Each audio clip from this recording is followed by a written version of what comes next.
Viewmasters, it's the podcast that we do. Viewmasters, talk about movies that we view. Viewmasters, my friend Eric and me, Joe. Viewmasters, hey, let's start the show. Hello, welcome to the Viewmasters, episode 276, The Witches of Eastwick. My name is Joe. My name is Eric. Hello, Eric. Hello, Joe. How are you? A minus. All right. Yeah. Very nice. Yeah. How are you doing, sir? This is a solid C+. Yeah, well, it happens. Yeah, it's fine. Well, I hope that's not your rating for this movie. I don't know what my rating for this movie is yet. Ratings like that for movies it's weird. Yeah. I'm I don't know. I'm on Letterboxd, and I mean, I rate all the movies that I watch or whatever on it, but it's a 5-star system. So, I think like 3 should be like, above average. Sure. And then, anything, around that is, give or take whatever, Yeah. But like, man, I see so many people giving like 5 stars to just some of the shittiest movies. And like, I don't understand. Yeah, I recently set up an account with IMDB. I think so that I could edit your IMDB trivia about having coined the term TERF about J.K. Rowling back in the 90s. And edit that they did not accept, by the way, IMDB. Sorry. I'm sorry for you. You're not getting the credit you deserve. But now anytime I look at a movie's page, it asks me to rate it on like a 10-star scale. Right, which is crazy. Which is crazy, yeah. So like, yeah, I've only rated a few movies, and I tend to only look at the ones that I like. Right. If I'm interested in finding out more about them, but like, sure. Like, how I don't imagine a scenario in which, like, maybe I would give, like, Zodiac 10 stars. Because it's, like, my favorite movie and I think it's perfect. But I can't imagine a scenario otherwise where I think, like, any movie would ever get a perfect score. Right? Like, that's how I sort of approached the Letterboxd. Which, I've never given anything 5 stars because that would imply that it is a perfect movie. Yeah. And even movies that I absolutely 100% love with all my heart, I just can't because I know that it's not perfect. Right. Yeah, I guess I should take that back about Zodiac. Zodiac has flaws. Yeah. I mean, I don't like it, but... I know.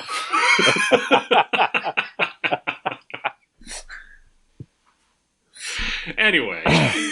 That's actually the one Fincher movie that I think about going back to sometime and like maybe giving it another shot. Yeah. Like he's got like the 4 that I know that I absolutely like. And then, it drifts from there, but Zodiac is the one that I think about quite a bit, whether I misjudged it or not. Interesting. Yeah. All right, I'll keep that in mind. Okay. Just not a challenge, but no, I know. So the four that you like, 7, Fight Club. Yep. Alien 3. I do like that one actually. And Panic Room. Yeah. That's 4, I guess. What are the 4 for you? It's weird because I do not even consider Alien 3 as a David Fincher movie. and honestly, it's just like when I think about the Alien franchise in general, like I don't think about them as being like directed by auteurs. Yeah, that makes sense. Even though the majority of them are. I mean, you got Ridley Scott, James Cameron, Fincher, and Jeannot. Right. Who all do amazing work, you can discount Alien Resurrection, but I mean, that was because they wildly misinterpreted Joss Whedon's script for it. Sure. It was really supposed to be a comedy. Oh, okay, I get it. I don't know, some bullshit. Yeah. And you know what? I don't hate that movie either. Yeah. I kind of enjoy all of the Alien movies to one extent or the other, but like it's the Alien franchise, I don't think about like the people that made it. Yeah, that makes sense. Whereas like Fincher's other movies, like all of those directors, their other movies, I was like, yeah, those are those guys' movies. Yeah. But with Fincher, it's Seven, Fight Club, Panic Room, and The Game. The Game. I always forget about The Game. A lot of people forget about The Game. I've even forgotten about The Game before. But it's great. I think that's I think that's one I've only seen once. But I did really like it. Yeah, it's I genuinely really, really like that movie. But yeah, like I keep thinking, sometimes when I think about Fincher, which happens, I'm like, no, there's one I'm missing, right? And like I have to look up IMDb and The Game.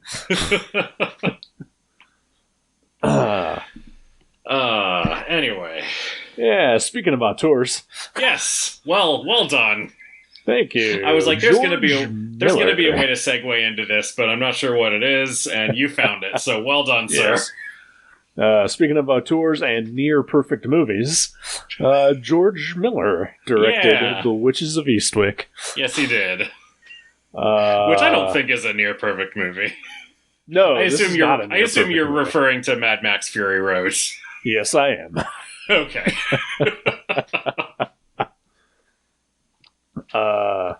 So I think a lot of the uniqueness of this movie comes from the fact that this was his first American film.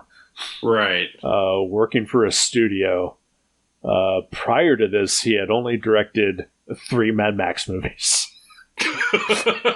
I guess I didn't realize. I knew it was his first American film. I didn't realize that it was his first non-Mad Max movie. That's really interesting. There is, whether you want to count it or not, that's up to you. But he did direct a segment in Twilight Zone, the movie. Oh, right. Just before Beyond Thunderdome, which is he did the John Lithgow version of the Nightmare at 20,000 Feet. Right. Which is, the classic William Shatner episode with the gremlin on the plane. Yeah. But other than that, 3 Mad Max movies and then this. That's amazing. And then, of course, 25, 30 years before he does another Mad Max movie. Right. You got a Babe in there. He does have a Babe in there, which he bought the rights to Babe because he loved the book so much. But then had sort of a protege direct it. Okay. But they came to blows over the movie. And this protege was getting all the credits, so where George Miller was like, well, no. And so insisted on making a sequel that he himself would direct. That's amazing. Which is Babe, Pig in the City, of course. Right. He also directed between Witches of Eastwick and Babe, Pig in the City. He directed Lorenzo's Oil. Okay.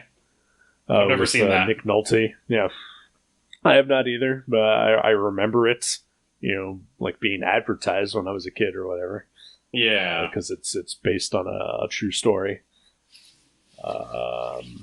And then he did 2 Happy Feet movies. I was going to say, I thought he did Happy Feet as well. Yep. What a weird filmography. Super weird. But, he's just, he's going wherever he wants. He's doing whatever he wants to do. That's kind of cool. Right? I mean, God bless him. And part of it, he generally, wanted to direct these other movies, but, part of it was also, it was like, well, if I keep doing this, then they'll let me make another Mad Max movie. Yeah. Which they eventually did. And that was a whole thing unto itself, but, right. Rife with problems and whatnot.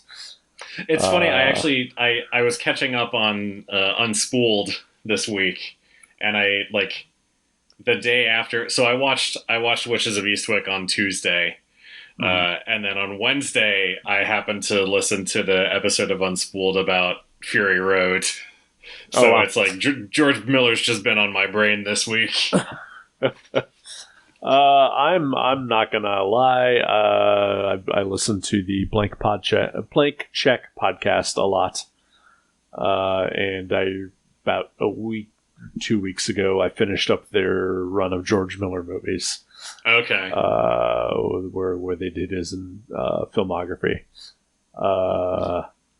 So he has also been on my mind a lot, and based on them discussing Witches of Eastwick, that put it in the forefront of my mind, as well as I really want to rewatch all the Mad Max movies. Yeah. I've only ever seen Fury Road. I don't imagine a scenario in which I'll go back and watch the other ones just because I generally dislike Mel Gibson. It's a hurdle, especially nowadays. Yeah. But I've actually never seen Road Warrior. But I have seen Mad Max and I have seen Beyond Thunderdome, and they're good. He's good in them, and George Miller is clearly a really good director. So if you can get over that, I would say give them a shot. All right. Beyond Thunderdome has Tina Turner's in it. Right. You like Tina Turner? Who doesn't? Exactly. What does love got to do with it? I don't know still. Someday I'll find out. Maybe the answer is in Beyond Thunderdome. I don't know. Perhaps. If you ever do find out, please let the rest of us know. I definitely will. Yes, I will be sure to tweet it to everyone. The Witches of Eastwick. Yeah, this is a weird fucking movie. It really is. Aside from the George Miller of it all, the one thing I kept thinking about throughout was that this feels like a Tim Burton movie that he never got to make. It 100% does. Yeah, I looked. Crap, now I don't remember. I looked to see, because there are such Beetlejuice vibes in this movie that from frame I was one. Yeah, and I was like, did they make this in response to Beetlejuice? But I think, did this come out before Beetlejuice? This does indeed. It is also based on a novel by John Updike. Which I have never read, and have never really heard much good about it. Yeah. And then I know that Updike wrote a sequel 10 years ago. Yeah, I read that as well. Yeah. I read that he did that. I did not read the book. Yes, I understood what you meant. Yeah. And if they haven't made a comic of it, I haven't read it, so... I'm sure it's in the works, right? It has to be. Once Ryan North gets through the rest of Kurt Vonnegut's catalog, I'm sure he'll get right on that. Sure. But yeah, like from frame one, like the overhead shot of like the town of Eastwick, it's like this 100% reminds me of Beetlejuice. Yeah. And then yeah, just things kept happening. The aesthetics of it, Daryl's mansion, even just reminds me of stuff from early Tim Burton. Yeah. And yeah, I believe this did come out before Beetlejuice, but I mean, Pee-wee's Big Adventure was before this as well, so that's true. Yeah. So yeah, it's hard to figure out who influenced who, I guess. I mean, you know what's weird is I listen to you listen to You Must Remember This, right? Or you have in the past? No. No, okay. Maybe I don't know what I'm thinking of then. But yeah, there was a whole season of the You Must Remember This podcast dedicated to Polly Platt. And she did the production design for this movie, like that. Like I saw her name in the credits, and I was like, "Hey, I listened to a podcast about her. I don't remember anything from it, but I listened to a podcast about her." It's hard to remember podcasts. It is, yeah. You know, I'm doing other stuff usually while I have them on, so yeah. But like, you know, she was active for, you know, a long time, so I wonder if you know, Burton maybe was influenced by her before, you know, he started making his own movies. Right. And then, you know, obviously she worked on this one, so I don't know. Just some baseless speculation on my part. Well, you know, that's fair. And I mean, when you look at everything that George Miller did up to this point, you know, which is, you know, Mad Max, which has a very distinct aesthetic. You know, it's post-apocalyptic desert. You know, it has a very unique look. You know, you could look at this and say, well, he's just trying to do something different. Yeah. You know, and felt like, you know, I know Burton was, you know, inspired by German expressionist cinema of, you know, like the silent era. And, you know, maybe Miller sort of took some cues from it as well. You know, it's hard to say. Yeah. Yeah. But yeah, like just the look of the town and the colors are so vibrant. Mm-hmm. Like the greens and the blue sky. It's a beautiful movie. Absolutely. It's just fucking bizarre. Oh, super weird. But what I also think something that kind of always works is weird shit in a small bucolic town. Yeah. You know, like Twin Peaks, this, you know, Beetlejuice is definitely that as well. Yeah. Edward Scissorhands. That juxtaposition, I think, is something that, okay, I don't know if it always works, but it is definitely something that always appeals to me. Yeah, definitely. And this has that in spades, although we get very little of the town, but what we do get is, you know, enough. Yeah, I agree. Yeah, like there are not many scenes that are of characters other than the three titular witches. Yes. And Jack Nicholson. But like the scenes where they're out, particularly after Nicholson's arrival and the women sort of becoming bewitched by him. Like there's the scene where Susan Sarandon's in the grocery store in particular just stuck with me really hard. Yeah. Because it's like, you know, she's not doing anything weird, but everybody is being super weird to her. Right. And it tells you a lot about, you know, this sort of conservative little town. And even like the, I forget her name, the lady who, the wife of I guess the owner of the newspaper or the editor-in-chief of the newspaper. Yeah, played by Richard Jenkins. Yes, yeah. Uh, But yeah, his Felicia wife is her name. Felicia. Thank you. Yes, by Felicia. That's what I thought the whole time. Every time I saw her.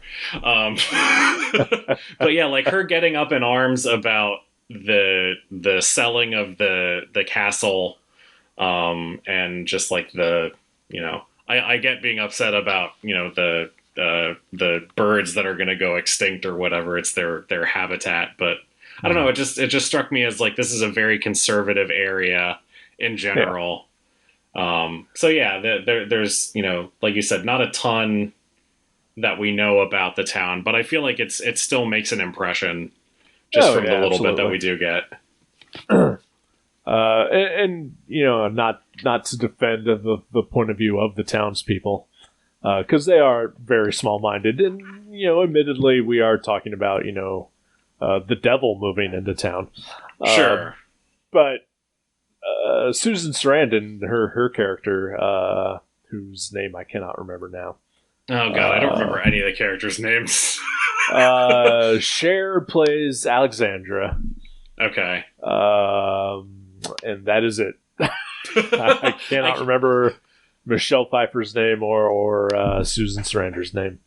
I keep wanting to call Jack Nicholson Pete Van Horn, but I know that's not. It's Daryl Van something. It's Daryl Van Horn.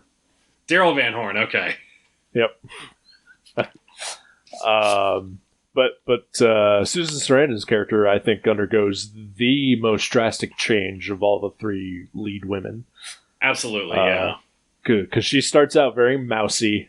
She's the music teacher, who was also getting sexually harassed by the principal. Yes, Walter Neff. Yep.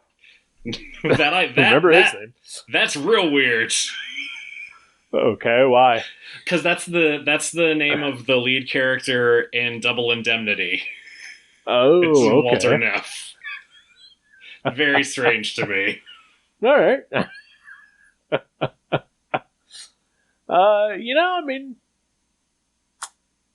you could kind of put a correlation. I can't remember the actress from Double Indemnity, but I remember like her being made up in that movie to be sort of kind of like a trashy rich person kind of thing. Yeah, I think Barbara Stanwyck is in that one. Yeah. And, you can kind of look at that and then see that, apply that to our three ladies in this movie when they become, housemates with the devil. Right. Yeah, I guess I can sort of see that. Yeah. At least, until they all have second thoughts about him. But, the town just does not accept a non-traditional relationship, and that's pretty small-minded. Yeah, or even, sexually liberated Susan Sarandon, apparently. Right? Yeah. So I looked up the characters' names. Okay. So Cher's name is Alexandra, you're right. Susan's name is Jane Spofford. Okay. And then Michelle Pfeiffer's name is Suki Ridgemont. So Suki. Yes. How could I forget Suki? I don't know. Because that's the lead. That's Anna Paquin's character from True Blood as well. Oh, right. And plus, it's a weird fucking name. And, it is a weird name. I feel like that should stick out to you. Right. Yeah, this is. I mean, I really enjoyed this movie. It's not great, but it's fun. Yeah, made me laugh. I kind of flinched once or twice in it. It's not. I picked it because by the time this episode comes out, will be the week before Halloween, so I just figured it'd be seasonably appropriate. Yeah, but it's definitely not a horror movie per se. There is a lot of vomiting in it. Yeah, I did not care for that. Yeah, no, that's not great. So Jenny had seen this movie, and she actually watched it with me on Tuesday evening, and she She was out of the room as the scene started with Felicia vomiting, Mhm. but as I was hiding my face from the screen, I looked over and she was filming me. and when the scene was over, she was like, I hurried back in here so that I could see your reaction to that scene. So somewhere there is video of me hiding from vomiting Veronica Cartwright. That's fantastic. You know what? I did the same thing. So, but nobody was here to film me. So I'm sorry. No, it's fine. That's true. I guess you got off better than I did. Yep. Yeah, I'm not a fan of on-screen vomiting. Yeah. And I felt like this one was particularly extra gross. It was, yeah. It was realistic in a way that I don't care for on screen. Yeah, it was there's chunks. It's not good. There's a lot of dramatic saliva involved. Yeah. It's no thank you. Gross. Yep. Yeah, but I'm an idiot. So here's a question. Do they ever come right? They never come right out and say that Jack Nicholson is the devil, do they? Not really. No. Like I feel like you could watch this movie with the interpretation that the three women like conjured this person into existence, because they're the way that he enters, they're sitting around and talking, and they're never specifically identified as witches either. Like they talk about the traditionally how people came to be labeled as witches. Right. But like we're not given any reason to believe that they have magic powers. No, and they don't truly exhibit any until like the last 20 minutes or so of this movie. Right. Which I'm just going to go ahead and say this about the last 20 minutes. It is batshit delightful.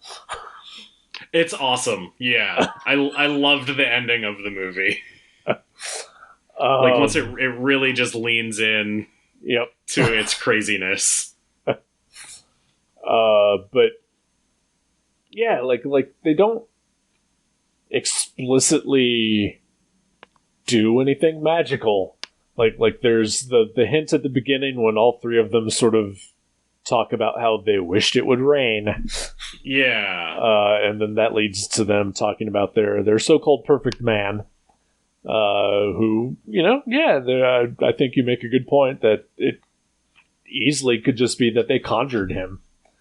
But also, if you're going to conjure the perfect man, really Jack Nicholson?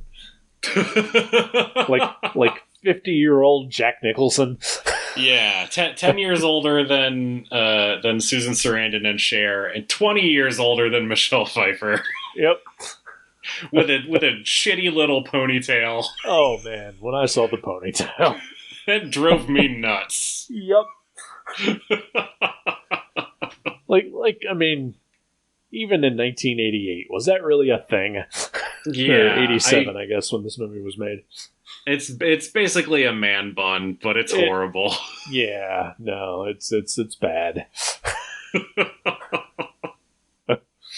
But I guess it's also, for the ending, when Jack Nicholson goes full Jack Nicholson, and he's got the crazy hair and everything. I guess it's a good contrast to that. That's true. Yeah. So this is basically Jack Nicholson doing a prototype Joker. Yeah, I could see a lot of the Joker in his performance in this movie. Like they're during the scene, like the first scene that he has with Cher. He laughs at one point and just looks. He's just the Joker at that point. Yeah, it was weird. Like I could see them casting him after watching this movie. Right.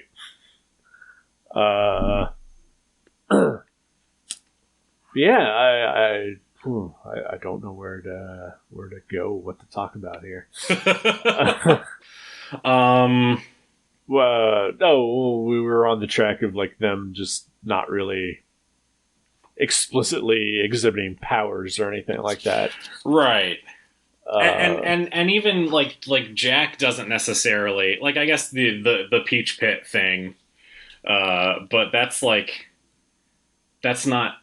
I didn't even feel like that was something that he was doing. Like that was, he was feeding them cherries, and then as they were eating them, and getting rid of the pits is when Felicia starts to vomit them right. up.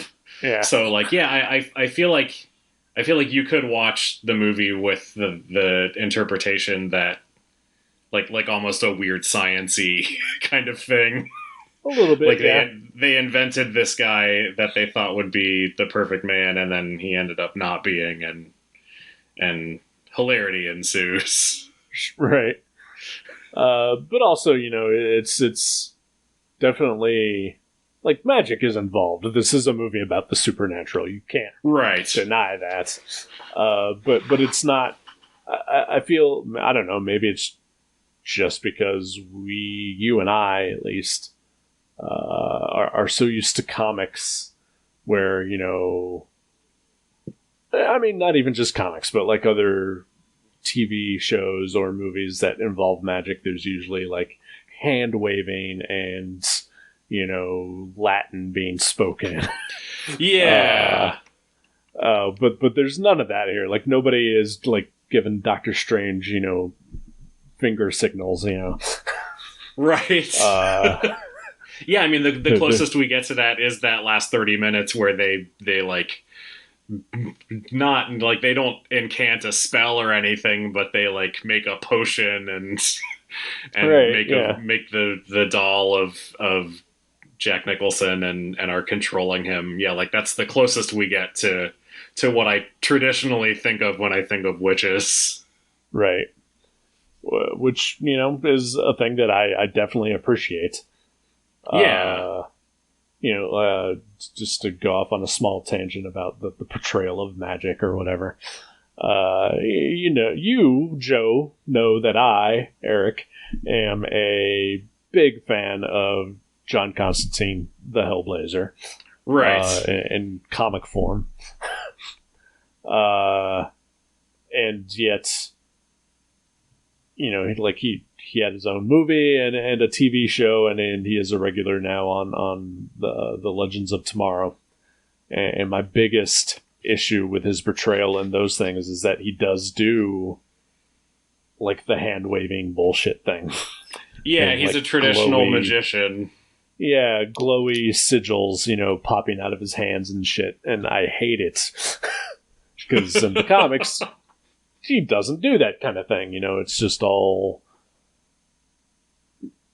I mean, I don't want to say grounded in reality, but grounded and portrayed in a more realistic manner than, and I get that that's also not showy for, a visual moving format, but I appreciate when magic is presented in that sort of low-key manner. Gotcha. And there's a movie that it's one of those on Letterboxd that I gave like a 4.5. Like it comes fucking close to being perfect. It's called A Dark Song, and it's honestly like it's what I would imagine like an actual faithful adaptation of like a Hellblazer story would be. Okay. But it is like this dark drama about a woman who hires a magician to help her like make a spell to get revenge over the people who killed her child. Oh, wow. And it is a very slow burn kind of movie, but the magic is all portrayed very ritualistically, but also very quiet and low key and grounded in some sort of reality. It is fantastic. It's a bummer of a movie, but I could not recommend it more. A movie about woman with a dead child is a bummer of a movie? Really? I know. Crazy, right? Can't imagine. No, that sounds really interesting. Sure, you could think about all the wacky comedies about women with dead children, but... Right?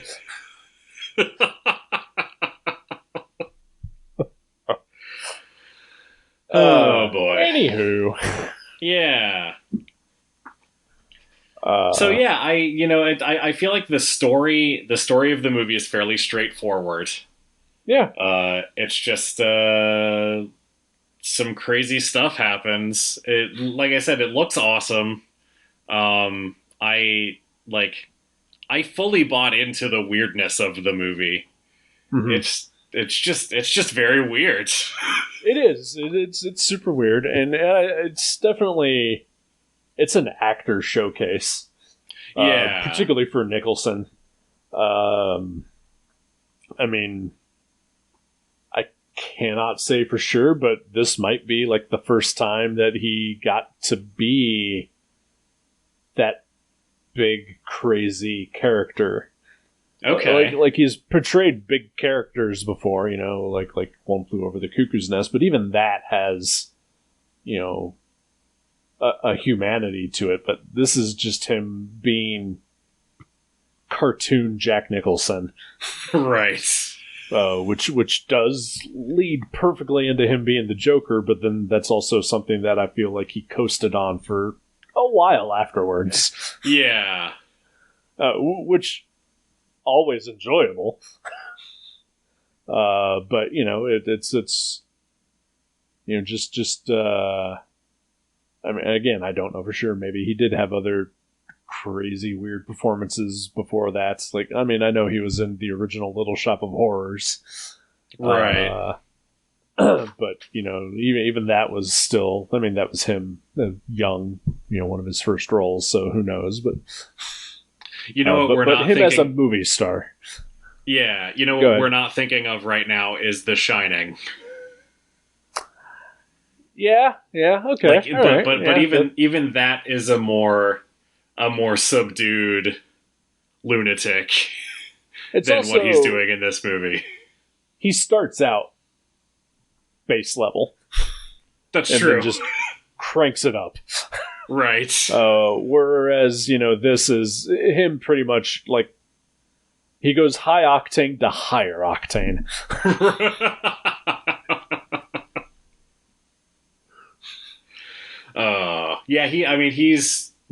He is enjoyable to watch. Yes. It's a lot, but I liked it. Yes, it is. The hair, the fashion, all of it is just it's hammy, but it's good ham. Yeah. But then even Susan Sarandon, I think, does a fantastic fucking job in this movie. Yeah. But again, she's also the one that has the biggest transformation from her original circumstances to, her being in love with the devil. Right. The other two, Cher stays pretty much the same, I feel. I think so. Yeah. Yeah. And not to say that she's bad either. She does great. That scene where he initially seduces her, I think, is great. Yeah, her little monologue. Yeah. And then when because he is just going for it and just being crude and weird, and she's not having any of it. But then when he starts talking to her and it's just a close up of her and she starts crying. Yeah. It's super subtle, but it's a great performance. Yeah, absolutely. But she stays, at that level throughout the entire movie, whereas, Susan Sarandon goes to go kind of big at times. Yeah. And Michelle Pfeiffer she's fine. Yeah, she doesn't have a ton to do. Yeah. She shows up and she's pretty. Yeah. It's weird to think. I mean, she's been in other movies before this, but she is like 28 in this movie with like 17 kids. I wasn't quite sure how that was working out, but 6 or 7, I think. There were an abundance. It was too many. Yeah, I like that. That was the character's defining trait, is that she gets pregnant. I did appreciate that. But then also, Richard Jenkins in a small early role, but looking exactly the same, just with some more hair. Not all of his hair, but some more than he usually has. Yeah. But the man was 40 years old in this movie and still looks exactly the same now, 30 years later. Yeah, that's good, I think. Yeah, good for him. Sure, but he's like one of those people that was just born middle-aged. Right.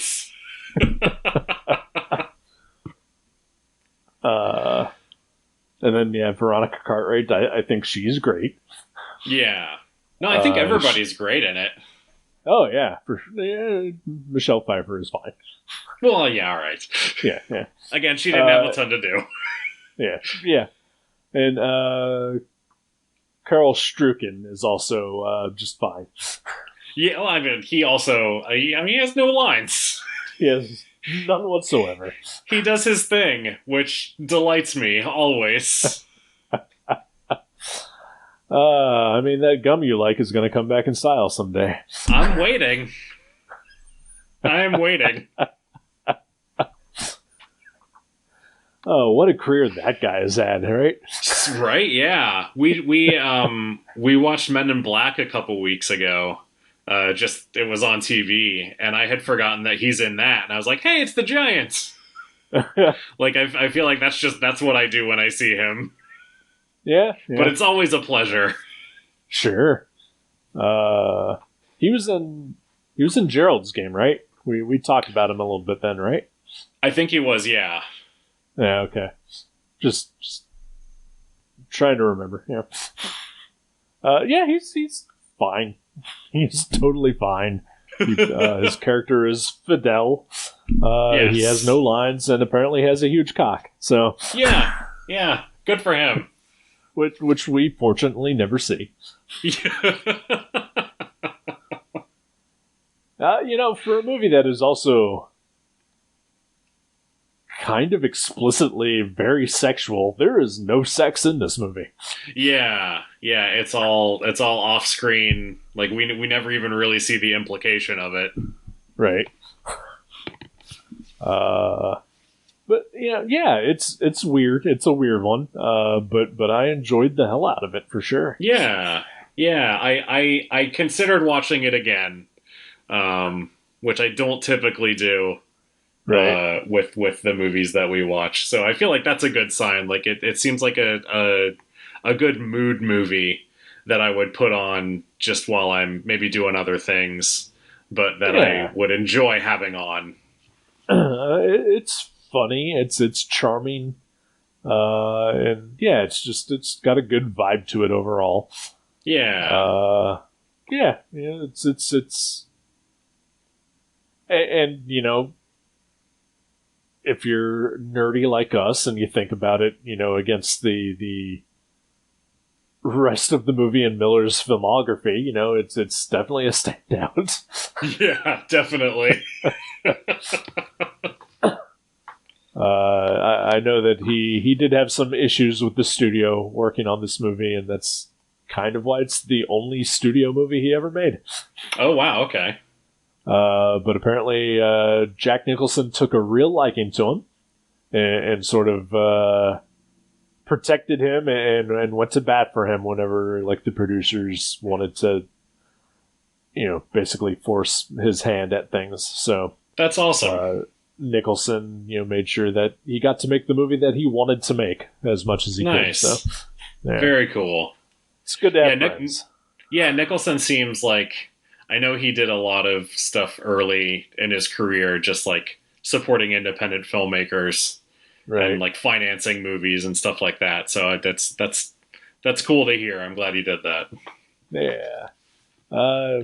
He hasn't made a movie, I think, since The Departed. I think you're right. Which was, what, mid-2000s? I can't remember. Yeah, like 2004, 2005, maybe. Yeah. We just watched that recently. Oh, yeah? How's it hold up? I didn't care for it. Okay. It's another in the toxic masculinity series. Sure. Yes, but I also feel like, and eventually we'll probably do a Scorsese film, but I never feel like he's trying to glamorize that, though. Yeah, that's true. Like he is. I mean, he is showing you that it's totally toxic, but he's also kind of showing you that, maybe you shouldn't be this. Yeah, that's totally fair. Yeah. Who knows, but whatever. It's time to go watch Marvel movies. Watching that did make me want to watch Infernal Affairs. I would be interested to see the original version. Right. Especially because it's an hour shorter. Like, The Departed is 2.5 hours long. It's insane. Yeah, I mean, it's not as long as The Irishman, though, so. That's true. Which, you know what? I like that movie as very much. And I sat through it all in one sitting, unlike when I watched, 4-hour Justice League, so. All right. That's a good sign. Yeah. Did you see anything about the sequel to The Witches of Eastwick? I did not. I just know that it exists. There was in 2002, they tried to make a TV series that was a sequel to the movie. Oh, okay. And it starred, I forget who played the three witches, but they were all like sort of TV, like I think Marsha Cross maybe from Desperate Housewives. Kelly Rutherford was in it as well, and I forget who the third one was. But I'm pretty sure it had the kids from the end all grown up. Okay. And one of them was played by Chris Evans. Really? Yes. Wow. Yeah, I was looking at. No, go ahead. No, I was just gonna say I was looking at the IMDb page for The Witches of Eastwick, and it's got the followed by section, right. And I just saw a picture of baby Chris Evans from 2002, and I was like, what? Yeah, they made a pilot, and it never went further. I don't even know if it ever aired. I know that there was a Eastwick TV show from probably mid-2000s, 2010, around that era. Yeah. But I don't think it followed the movie. I just think it took the basic premise. But it was not a sequel, I believe. Right, yeah.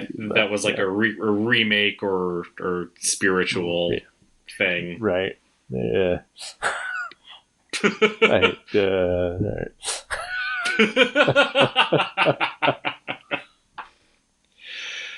Is there anything that's bringing you some joy at all?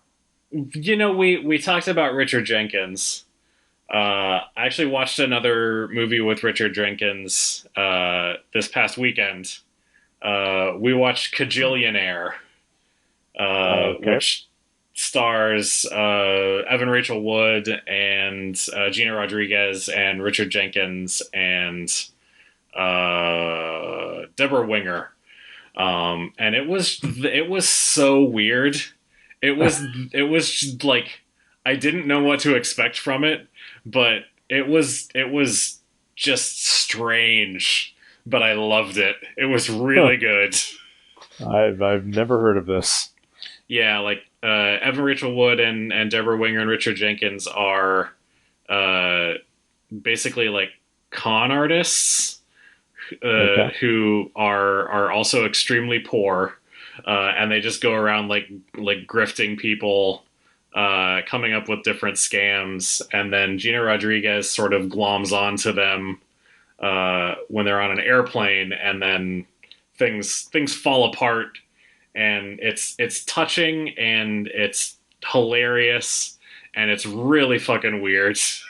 But yeah, that's probably the thing that has made me the happiest this week is just like watching this movie with no expectation and then just being completely delighted by it. That's always a nice thing, you know? Yeah. Was that streaming anywhere? Yeah, that was on HBO Max. Okay, maybe I'll check it out. Yeah. Oh, also the finale of Big Brother was last night, and I was happy with who won. It was a really good season. Of all the things that you that you enjoy, and I'm not judging you at all, but of all the things, that's always the one that surprises me the most whenever you remind me of it. It is unexpected. No one is more surprised than I am at how much I love Big Brother. What's making you happy this week? So, the first minor thing is that the newest season of Taskmaster has started up again. Nice. And that makes me delightfully happy. But the biggest thing is that this week a comic book came out, and it features my first ever letter to the editor.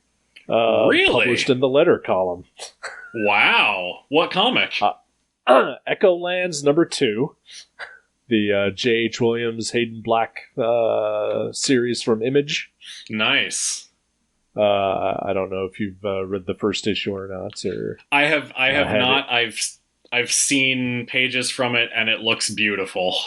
It is absolutely gorgeous. That is pretty much its strongest suits, but it was a good read as well. So much so that after I read it, I said, you know what? I am going to write them a letter. I am 43 years old. I have been reading comics since I was 4.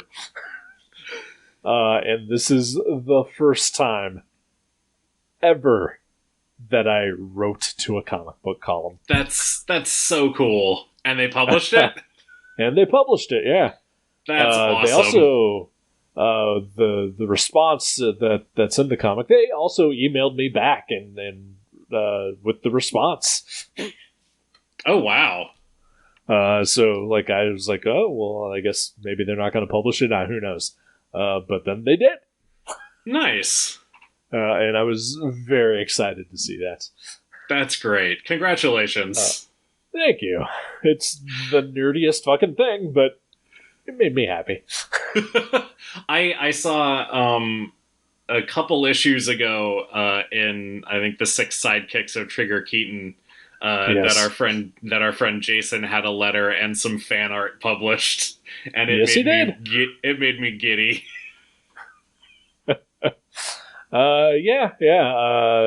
That's so. I'm not going to talk publicly about what happened, but he had a rough time a couple months ago. Yeah. And I think that issue came out like a week after, like, you know, one of the one not so great things really happened to him. Gotcha. And it made me happy, and I like took a picture of it when I saw it, and I was like, hey, you know, I was real excited. That's excellent. And I don't know if we can call him a friend, but we know a guy named Derek. Yeah. Who gets lots of letters published. Right. But he's a letter whore. Yeah, that's kind of how I feel too. Using his kids to get pictures and letters published. He's on notice sometimes. As far as I'm concerned. I don't know. I like Derek, but he can be a bit much at times. Yeah. I don't really know him. I'm sure he's fine. Yeah, he's perfectly fine. He's a happy dude. Good for him, living his best life. Yeah. All right. Fine. Yeah. But I was just really excited. And also, you know what? I would just recommend Echolands because it's amazing. Nice. Yeah, I thought I was trade weighting that one, I think. Yeah. Which I don't know how that's going to read because it's all in landscape. Yeah. I'm interested to see how they do that. If they're going to print it landscape. Because trades that are done that way are kind of unwieldy. Yeah. I mean, it is all landscape and all double page spreads. So it is a very wide comic. Yeah. and sometimes those spreads are like one panel. Oh, wow. Yeah. You know what? I will recommend, just based on the strength of J.H. Williams' art alone, and this is no offense to, I think Dave Stewart is the colorist on it. Yeah. But they're putting out... so they put out the regular issue, and then a month later they put out the Raw edition, which just features J.H. Williams' original art. And just if you love art, that would be the one I would highly recommend. That's awesome. Yeah. I will check that out. All right. I need new series to read. That's one I would recommend. Excellent. You know what? I'm just to filter out all the happiness that we're talking about here. I would just like to say fuck Nonstop Spider-Man.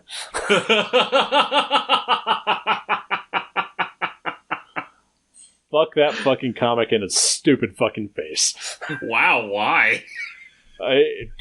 Oh man. I had been reading it, and it's not a great comic, but Chris Pacello art, and it's kind of a fun concept. Yeah. But this last issue was the last issue. And Pacello only did like 2 pages in it, and ended on a cliffhanger with, hey, we're leading into a new series. Which just reminded me of all the bullshit that you and I have talked about the Marvel movies themselves. Yeah. And it can, as a comic, go fuck itself.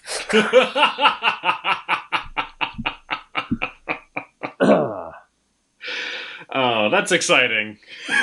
Yeah. You got a movie for us? I sure do. All right. I have a few options.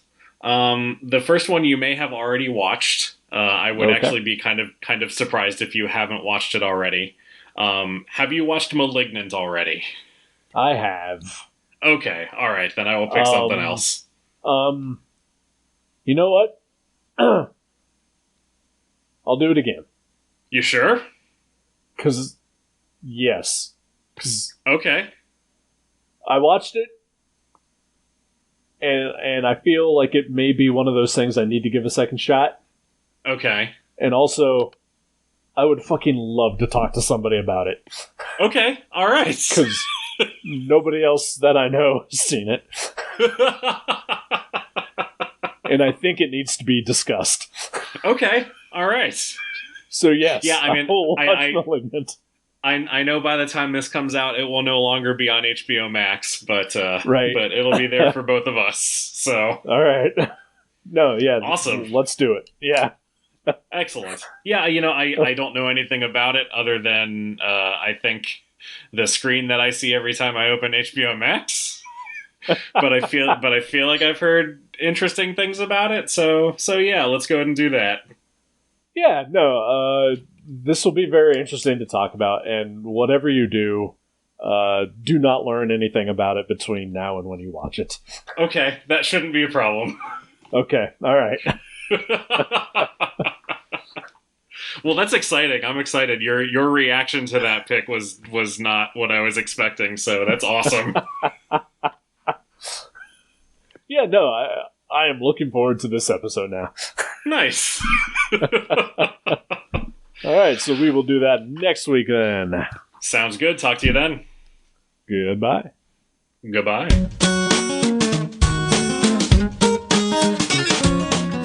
Thank you for listening to The Viewmasters. You can subscribe to the show directly at view.guttertrash.net or at iTunes and leave us a review. Visit view.guttertrash.net for email information and links to Facebook and Twitter. We'll see you next time on The Viewmasters.